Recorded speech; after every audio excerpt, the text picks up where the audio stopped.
Special gulab jamun बन के तैयार है दोस्तों। आप सभी आ जाइए खाने के लिए। बहुत ही टेस्टी और स्वादिष्ट बनी हुई है।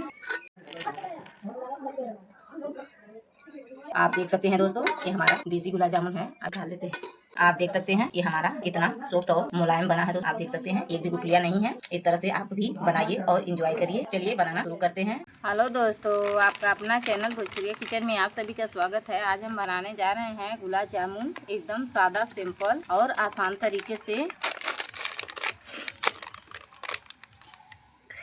एकदम बिल्कुल आसान तरीका है इसे बनाने के। दूध ना खोया, एकदम सादा सिंपल हम बनाएंगे दोस्तों।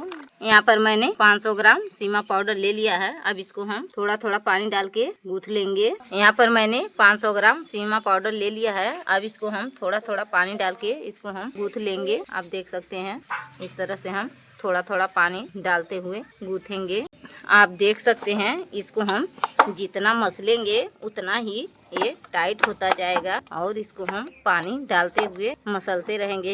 इसे जितना ही मसलेंगे उतना मुलायम हमारा ये आटा जो है सॉफ्ट बनेगा। हम इसको अच्छे तरह से सान लिए हैं। आप देख सकते हमारा इतना मुलायम बना हुआ है। इसकी कितनी अच्छे से लोइयां बन रही हैं। आप इस तरह से बनाएंगे मसलते हुए खूब सॉफ्ट मुलायम लोइयां बनेंगी दोस्तों। अब इसको हम ढक करके 10 मिनट के लिए साइड में रख देते हैं। तब तक हम चाशनी तैयार कर लेते हैं। 4 कटोरी पानी डाले हैं, 4 कटोरी चीनी डालेंगे। चीनी डाल दिए हैं। अब इसको हम पका लेंगे। ये हम चाशनी रख दिए हैं। जब तक हमारी चाशनी पक रही है तब तक हम गोलियां बना लेते हैं। अब इसको हम लोइयां बना लेते हैं गोल गोल छोटे छोटे पीसों में। इस तरह से आप देख सकते हैं हम इस तरह से बनाएंगे। कितना सॉफ्ट और मुलायम बन रहा है दोस्तों। आप देख सकते हैं ये हमारी कितनी बढ़िया परफेक्ट चाशनी बनके तैयार हो गई है। आप इस तरह से बनाएंगे तो आपका भी बहुत ही परफेक्ट बनेगा दोस्तों। अब इसको हम उतार लेते हैं। आप देख सकते हैं ये हम सारी गोलियां बना के रख लिए हैं। अब इसको हम फ्राई कर लेते हैं। फ्राई गर्म हो चुकी है। अब इसमें हम डाल देंगे तेल। ये हमारा तेल गर्म हो चुका है। हम एक डाल करके पहले चेक करेंगे। हमको ज़्यादा तेल गर्म नहीं चाहिए, नहीं तो हमारा ये जलने लगेगा। हम इस तरह से ऐसे तेल को घुमाते हुए इसको फ्राई करेंगे।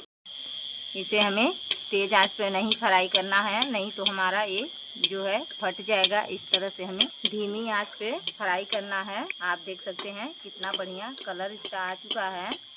आप इस तरह से फ्राई करेंगे, इसी तरह से आपका भी कलर आएगा दोस्तों। आप देख सकते हैं। अब इसको हम निकाल लेते हैं। आप देख सकते हैं अब इसको हम चाशनी में डाल देंगे। इसी तरह से हम इसमें जितना आएगा थोड़ा थोड़ा करके सारे को फ्राई कर लेंगे।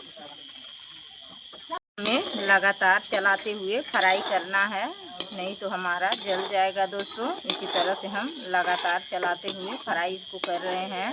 आप देख सकते हैं इसका कलर कितना बढ़िया लग रहा है। आप एक बार ज़रूर इस तरह से बनाएं, आपका भी परफेक्ट बनेगा दोस्तों। आप देख सकते हैं इस तरह से लगातार चलाते हुए फ्राई करेंगे दोस्तों। अब इसको हम निकाल लेंगे। अब इसको हम चाशनी में डालते जाएंगे। हैं कितना बढ़िया सुनहरा कलर आया हुआ है। अब इसको हम इसी तरह से मध्यम आंच में पका लेंगे। इस तरह से चलाते हुए इसको फ्राई करेंगे। आप देख सकते हैं अब इसको हम निकाल लेंगे। आप देख सकते हैं सारा बना करके हम निकाल लिए हैं। पूरा देखा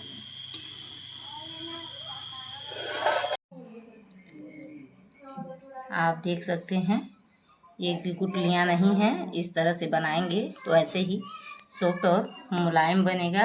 अब मिलते हैं अगली वीडियो में एक न्यू रेसिपी के साथ। तब तक के लिए बाय बाय।